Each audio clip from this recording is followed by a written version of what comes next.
Hoy contaremos historias relacionadas con el encuentro entre príncipes poderosos, reyes, y personajes que aseguraban tener el don de la profecía. Es decir, la relación entre el profeta y el príncipe.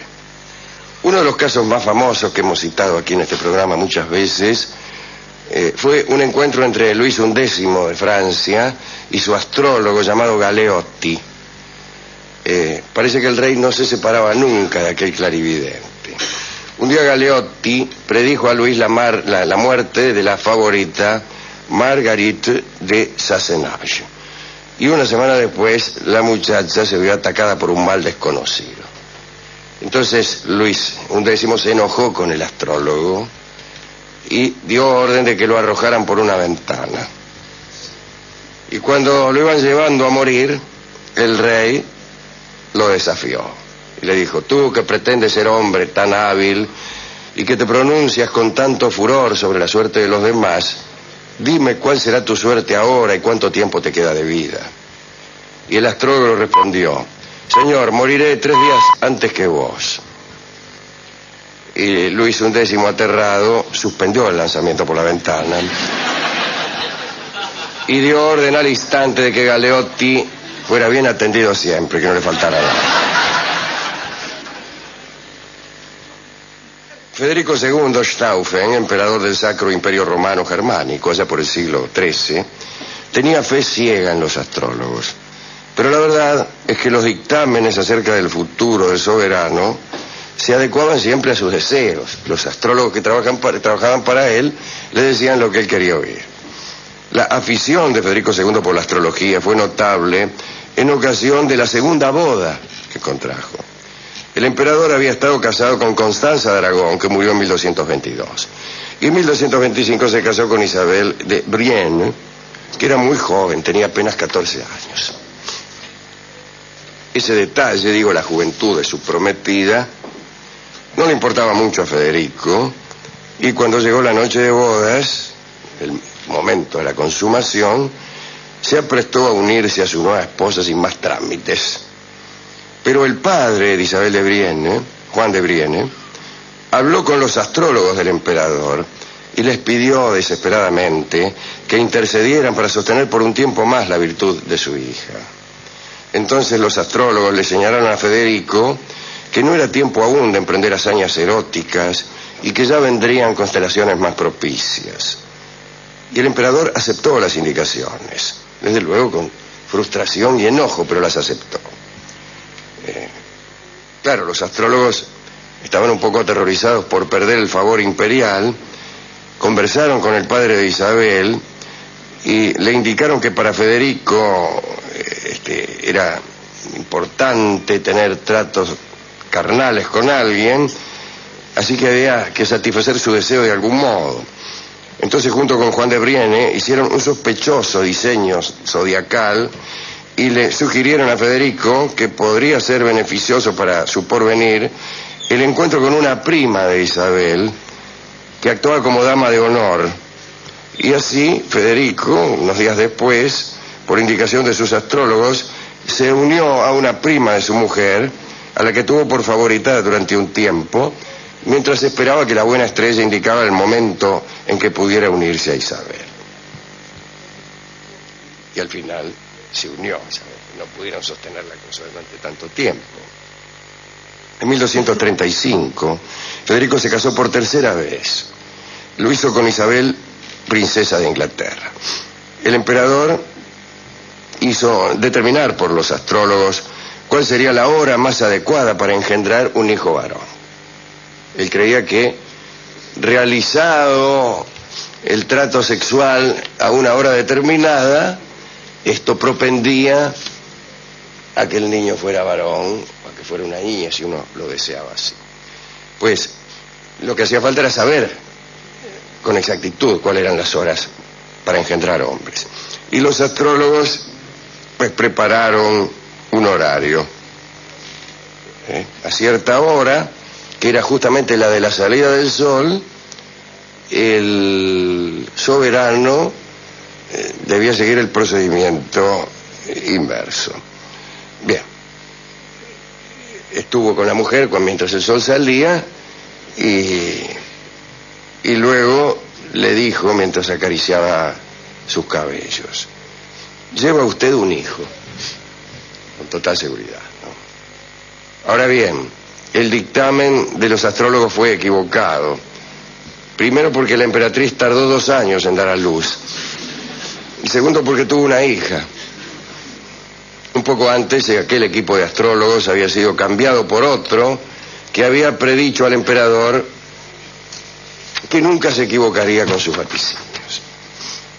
Enrique VII de Inglaterra reinó entre 1485 y 1509. Un día de 1509, Enrique se enteró de que un astrólogo había vaticinado que el rey moriría dentro de aquel año.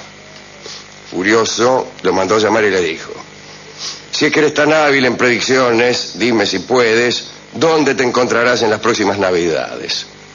Y el astrólogo vaciló, se quedó callado. Enrique volvió a hablar y dijo: demostraré que soy tan buen astrólogo como vos. Estarás en la Torre de Londres preso, y lo mandó en cana. En realidad los dos acertaron, porque Enrique murió en aquel año 1509 y el pobre astrólogo estuvo preso en la torre en las Navidades que siguieron. Hablemos, para terminar, de Abdul Hamid II, el último sultán turco, que vivió entre 1842 y 1918. Tenía un astrólogo llamado Nasr. Puede decirse que aquel astrólogo, Nasr, lo volvía loco, porque para mantener al sultán bajo su influjo, le decía que cada uno de sus días era nefasto y que la muerte andaba cerca. Esto producía una sensación de miedo en el príncipe, y de este modo el astrólogo mantenía su poder sobre él. El príncipe Abdul Hamid II, para eludir a la muerte, llenó sus palacios de una serie de artificios de seguridad. Incluso se ponía encima ingenios tales como un fez. ¿Conocen el fez? Ese gorro que usan los turcos que parece una escupidera. Bueno, ese fez tenía en realidad alma de fierro. Tenía acero por dentro. Todas sus ropas estaban disimulando planchas y blindajes. Estaba blindado hasta la pera, para evitar que alguien lo matara. No solo la comida a él destinada tenía que ser revisada hasta los últimos extremos, sino también todos los papeles y cualquier objeto relacionado con su intimidad. Ante cada predicción de Nast, Abdul respondía con más cuidados. Y hay que decir que Nast todos los días le pronosticaba una muerte cercana y terrible. Bueno, el príncipe llenó sus edificios de refugios secretos, encargó la construcción de distintos recovecos a 12 arquitectos que no se conocían entre sí, para que no fuera plural el conocimiento de los escondites. Los grupos de trabajadores actuaban bajo la voluntad deliberada de que no supiera ninguno de ellos lo que hacía la cuadrilla de al lado. Se multiplicaron las paredes falsas, las cámaras cerradas, los pasillos, las escaleras engañosas. Se sabe que muchos de los artificios que montó para herir a los presuntos agresores causaron la muerte de servidores inocentes. Otros, supuestamente invitados a visitar al sultán, eran en realidad enviados a la muerte por el propio astrólogo y caían en las trampas del palacio. Con nuestras muertes cercanas a las cámaras de Abdul, el astrólogo certificaba los peligros predichos y felicitaba al sultán por la eficacia de sus cuidados. En 1908 Abdul fue destituido. Lo enviaron al exilio en compañía de 7 mujeres de su harén y del astrólogo. Se instalaron en Salónica y allí Abdul desesperaba por construir los mismos dispositivos que habían conservado su vida mientras detentaba el poder. En su demencia llegó a pensar que solo con esos artificios podía sostener la eternidad. Cuando enfermó tenía cerca de 80 años y se quejaba por no poder obrar como lo había hecho en Istambul. Pedía que llamaran arquitectos y pensaba diseños de escondites para eludir lo inevitable. Nadie le daba bolilla. Antes de morir le dijo al astrólogo Nast que sus predicciones eran correctas y que seguramente por confiados e inoperantes, por no poder construir los refugios indispensables, llegaría irremediablemente la muerte. Y la muerte llegó. ¿Le ha gustado esta historia? Sí, mucho. Esta es la que más me gustó. Bueno, en realidad las otras las conté para poder contar esta. ¿A quién quiere dedicar esta charlita? Al primero de los videntes. Al pobre Galeotti, ¿no? Sí, a Galeotti. A Galeotti, que era un piola. A Galeotti, que se la rebuscó para mantenerse con vida, pobre. Bueno, usted incluso, yo se lo quiero dedicar a usted como... ¿Por qué? Bueno, como formando parte ¿De qué? de esta gente que aconsejan a los poderosos acerca del porvenir. Yo no soy ni vidente ni astrólogo, soy psicólogo. Es parecido. No tiene nada que ver. Igual se lo dedico. Bueno. No sea humilde. No sea humilde. Todo es respetable, no hace falta ser un gran astrólogo. Basta con ser un humilde psicoanalista.